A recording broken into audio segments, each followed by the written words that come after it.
আসসালামু আলাইকুম। এখন শুনবেন সংবাদ শিরোনাম। 11 রানের জয়ে 11 বছর পর পাকিস্তানের বিপক্ষে ওয়ানডে সিরিজ জিতল বাংলাদেশ। তাসকিনদের পেস তাণ্ডবে বিবর্ণ সালমান আঘার সেঞ্চুরি, প্রধানমন্ত্রীর অভিনন্দন। সংবিধান সংস্কার পরিষদ নিয়ে সংসদের জামায়াত আমির ও স্বরাষ্ট্রমন্ত্রীর বিতর্ক। 133টি অধ্যাদেশ যাচাই বাছাই করে 2 এপ্রিল রিপোর্ট দেওয়ার নির্দেশ স্পিকারের।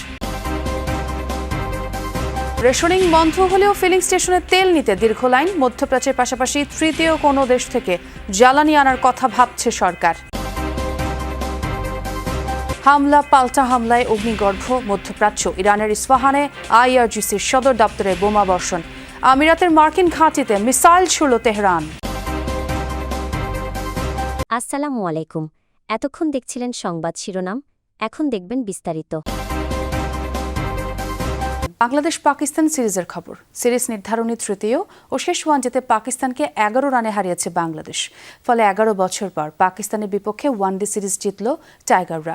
বাংলাদেশের দেয়া 291 রানের টার্গেটে 279 রানে থামে সফরকারীদের ইনিংস। 4 উইকেট নিয়েছেন তাসকিন আহমেদ। সিরিজ সেরা হয়েছেন তানজিদ তামিম ও নাহিদ রানা। মিরপুরের মেঘলা আকাশে বৃষ্টির শঙ্কা, যে শঙ্কায় টস জিতে সম্ভাবনাও দেখেছিলেন পাকিস্তান অধিনায়ক, সেই আশাকে হতাশায় ডুবিয়ে ভিন্ন গল্পই লিখলেন তানজিদ তামিম। আকাশের মেঘ কেটে সূর্যের হাসির সঙ্গে এদিন হেসেছে তামিমের ব্যাটও। 4 ছক্কার ফুলঝুরিতে পাকিস্তানি বোলারদের রীতিমতো শাসন করেছেন এই টাইগার ওপেনার। সাইফের সঙ্গে 100 রানের জুটি পেরিয়ে নিজের নামের পাশেই 98 বলে মেইডেন সেঞ্চুরিটা লিখে ফেললেন তানজিদ। মাঝে সাইফ 36 আর শান্ত ফেরেন 27 রানে। এরপর তামিমের অসাধারণ ইনিংস। আবরার আহমেদের বলে 107 রানে থমকে গেলে মন্থর হয়ে যায় রানের চাকাও। তবে লিটন হৃদয়দের ম্যারাথন 40 ইনিংসে 5 উইকেটে 290 রানের বড় সংগ্রহই পায় বাংলাদেশ। লিটন 41 আর হৃদয় অপরাজিত থাকেন 48 রানে। হারিস রৌফ নেন 3 উইকেট। জবাবে লক্ষ্য তাড়া করতে নেমে তাসকিন রানার দাপটে প্রথম 3 ওভারেই সাজঘরে 3 ব্যাটার। 67 রানে 4 আর 82 রানে অর্ধেক ব্যাটার যখন সাজঘরে, তখন কোণঠাসা হয়ে পড়ে পাকিস্তান। তবে সালমান আঘার সাথে আরেক অভিষিক্ত সাদ মাসুদের 79 রানের জুটিতে ঘুরে দাঁড়ায় সফরকারীরা। এরপর মাসুদ, ফাহিম আশরাফরা একে একে ফিরলে 209 রানে 7 উইকেট হারায় পাকিস্তান। কিন্তু আরেক প্রান্তে ঠায় দাঁড়িয়ে 89 বলে ক্যারিয়ারের তৃতীয় সেঞ্চুরি তুলে নেন সালমান আঘা। সেই সঙ্গে ম্যাচেও পাকিস্তানের আশা জিইয়ে রাখেন তিনি। 14 বলে জয়ের জন্য যখন দরকার 30, তখনই 106 রানে সালমান আঘাকে ফিরিয়ে আবারও বাংলাদেশকে ম্যাচে ফেরান তাসকিন। এরপর শেষ দিকে মুস্তাফিজের ইনজুরি ইস্যু ছাপিয়ে শেষ ওভারে দরকার ছিল 14 রানের। ঋষাদ নৈপুণ্যে 11 রানের জয়ে ম্যাচের পাশাপাশি সিরিজটাও নিজেদের নিশ্চিত করল বাংলাদেশ। সংবিধান সংস্কার পরিষদ ইস্যুতে রোববার উত্তপ্ত হয়ে ওঠে সংসদ অধিবেশন। পয়েন্ট অফ অর্ডারে বারবার এই নিয়ে বক্তব্য উপস্থাপন করেন বিরোধী দলীয় সংসদ সদস্যরা। জবাবে স্বরাষ্ট্রমন্ত্রী বলেন, রাষ্ট্রপতির সংবিধান সংস্কার পরিষদের অধিবেশন ডাকার বৈধ কোনো ভিত্তি নেই। জুলাই জাতীয় সনদ বাস্তবায়ন আদেশকে আরোপিত আদেশ হিসেবেও উল্লেখ করেন তিনি। প্রথম অধিবেশনের দ্বিতীয় দিন কর্মসূচি শুরু হবার কথা প্রশ্নোত্তর পর্ব দিয়ে, কিন্তু তার আগেই স্পিকারের কাছে ফ্লোর নিয়ে জুলাই সনদ বাস্তবায়ন এবং সংবিধান সংস্কার পরিষদের বিষয়ে কথা বলতে চান বিরোধী দলীয় নেতা ডাক্তার শফিকুর রহমান। তবে নিজ সুযোগের বাইরে প্রশ্ন উপস্থাপন করায় সেই সময় ডাক্তার শফিকুর রহমানকে থামিয়ে দেন স্পিকার। পরে জনগুরুত্বপূর্ণ নোটিশ নিষ্পত্তি নিয়ে সংসদ সদস্যদের বক্তব্যের সময় আবারও ফ্লোর নেন বিরোধী দলীয় নেতা। ভোটের ফলাফলের গেজেট প্রকাশের 30 দিনের মধ্যে সংবিধান সংস্কার পরিষদের সভা আহ্বান না করায় উদ্বেগ প্রকাশ করেন। বিরোধী দলীয় নেতার বক্তব্যের জবাব দেন স্বরাষ্ট্রমন্ত্রী সালাউদ্দিন আহমদ। বলেন, গণভোটের রায় বাস্তবায়ন করতে হলে আগে সংশোধন করতে হবে সংবিধান।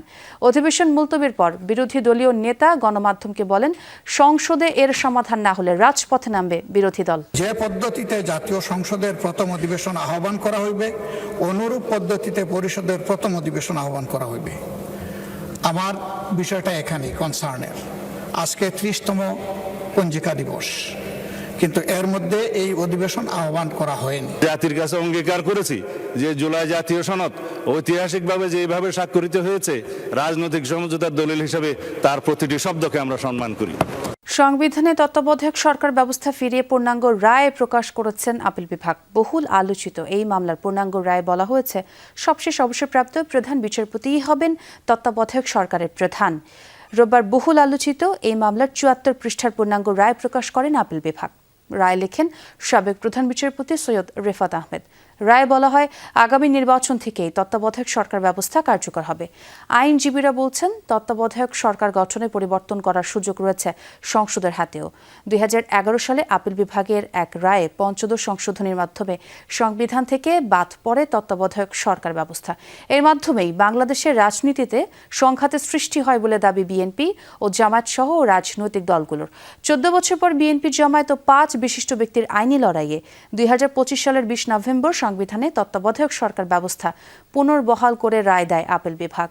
জ্বালানি সরবরাহ স্বাভাবিকের পাশাপাশি সাশ্রয়ী ব্যবহার নিশ্চিত করতে কঠোর অবস্থানে যাচ্ছে সরকার। বন্ধ করা হয়েছে পেট্রোল পাম্পে সব ধরনের রেশনিং, অর্থাৎ চাহিদা মতো তেল নিতে পারবেন গ্রাহকরা। মূলত ঈদ যাত্রা নির্বিঘ্ন করা আর জ্বালানি সরবরাহ আশানুরূপ হওয়া এই সিদ্ধান্ত। তবে মার্কেটে অপ্রয়োজনীয় লাইটিং বন্ধ না করলে সরকার কঠোর হচ্ছে বলেও জানিয়েছেন জ্বালানি প্রতিমন্ত্রী। তিনি বলেন, বৈশ্বিক সংকটের মধ্যেও জ্বালানি তেলের দাম বাড়ানোর কথা ভাবছে না সরকার। মধ্যপ্রাচ্যের পাশাপাশি তৃতীয় কোনো দেশের মাধ্যমে তেল আনার কথাও জানান অনিন্দ ইসলাম অমিত। এই বৈঠকে ফুটপাতের দোকান, অবৈধ বিদ্যুৎ সংযোগ কিংবা ব্যাটারি চালিত অটোরিকশায় বিদ্যুতের ব্যবহার নিয়ে ব্যবসায়ীরা প্রশ্ন তুললেও তার কোনো সদুত্তর দেননি প্রতিমন্ত্রী। দুটো বিকল্প নিয়েই কথা বলছি। এমন হতে পারে রাশিয়ান ক্রুড অয়েল অন্য কোনো দেশ থেকে রিফাইন্ড হয়ে এখানে আসবে, সেটাও হতে পারে। যদিও তাদের আরেকটি কোম্পানি আমাদেরকে বলবার চেষ্টা করেছে তারা যে ধরনের তেল সাপ্লাই দিবে সেটা আমাদের রিফাইনারি সেটা রিফাইন করতে পারবে। মুহুর্মুহু হামলা পাল্টা হামলায় অস্থিতিশীল পুরো মধ্যপ্রাচ্য। রোববার ভোরে ইরানের ইস্পাহান শহরে তাণ্ডব চালিয়েছে যুক্তরাষ্ট্র ইসরায়েল যৌথ বাহিনী। মূল টার্গেট ছিল IRGCর সদর দপ্তর। ইরানের বিরুদ্ধে সবাইকে একজোট হওয়ার আহ্বান জানিয়েছে যুক্তরাষ্ট্র। এদিকে থেমে নেই তেহরানও। সিজ্জিল সহ বিভিন্ন প্রকার ক্ষেপণাস্ত্র দিয়ে শত্রুপক্ষের ওপর হামলার হুঁশিয়ারি দিয়েছে বিপ্লবী গার্ড বাহিনী। হরমুজ প্রণালীতে যুক্তরাষ্ট্রের উপস্থিতি নিয়ে জানিয়েছে আপত্তিও। শত্রুপক্ষের স্থাপনা লক্ষ্য করে ছুটছে বহুল আলোচিত সিজ্জিল মিসাইল। যুক্তরাষ্ট্র ইসরায়েলের সাথে চলমান যুদ্ধে প্রথমবারের মতো ভয়াবহ এই ক্ষেপণাস্ত্র ব্যবহারের দাবি করেছে ইরানের বিপ্লবী গার্ড বাহিনী IRGC। মধ্যপ্রাচ্যে মোতায়েন মার্কিন সামরিক স্থাপনা আর ইসরায়েলের ভূখণ্ড লক্ষ্য করে 54তম ধাপের হামলা শুরুর ঘোষণা দিয়েছে ইরান। এ দফার হামলায় সিজ্জিল মিসাইলের পাশাপাশি খাইবার শিকান, কদর এবং এমাদ ক্ষেপণাস্ত্র ব্যবহারের ঘোষণা দিয়েছে তারা। ইসরায়েলের রাজধানী তেল আবিবে হামলার পাশাপাশি সংযুক্ত আরব আমিরাতেও আঘাত করেছে ইরানের ছোড়া ড্রোন। হরমুজ প্রণালীতে যুক্তরাষ্ট্রের উপস্থিতি থাকলে প্রণালী বন্ধ রাখার হুঁশিয়ারিও দেওয়া হয়। বিগত 50 বছর ধরে পারস্য উপসাগরে অস্থিরতার কারণ আমেরিকার উপস্থিতি। এখান থেকে যুক্তরাষ্ট্র না সরলে হরমুজ প্রণালী খোলা হবে না। এই প্রণালীর নিয়ন্ত্রণ থাকবে ওই অঞ্চলের দেশগুলোর কাছেই। এমন পরিস্থিতিতে যুক্তরাষ্ট্রের জ্বালানি সচিব ক্রিস রাইট আশা করছেন আগামী কয়েক সপ্তাহের মধ্যেই শেষ হবে ইরান যুদ্ধ। পাশাপাশি হরমুজ প্রণালীর প্রতি যেসব দেশ সবচেয়ে বেশি নির্ভরশীল তাদেরকে একজোট হওয়ার আহ্বানও জানিয়েছেন তিনি। মনে হয় এই সংঘর্ষ অবশ্যই আগামী কয়েক সপ্তাহের মধ্যে শেষ হবে। এটি তার থেকেও আগে হতে পারে। হরমুজ প্রণালীর উপর চীন, জাপান, কোরিয়া সহ এশিয়ার বহু দেশ নির্ভরশীল। তাই গুরুত্বপূর্ণ এই বাণিজ্য পথের সুরক্ষায় তাদেরই সবার আগে এগিয়ে আসা উচিত। এদিকে রোববার ভোর থেকেই ইরানের ইস্পাহানে চলে ব্যাপক ধ্বংসযজ্ঞ। হতাহত হন বহু বাসিন্দা। এছাড়াও রাজধানী তেহরান সহ বিভিন্ন স্থানে চলে আগ্রাসন। আল জাজিরার তথ্য মতে চলমান যুদ্ধে ইরানের 200-রও বেশি শহরে হামলা চালিয়েছে যুক্তরাষ্ট্র ইসরায়েলের যৌথ বাহিনী।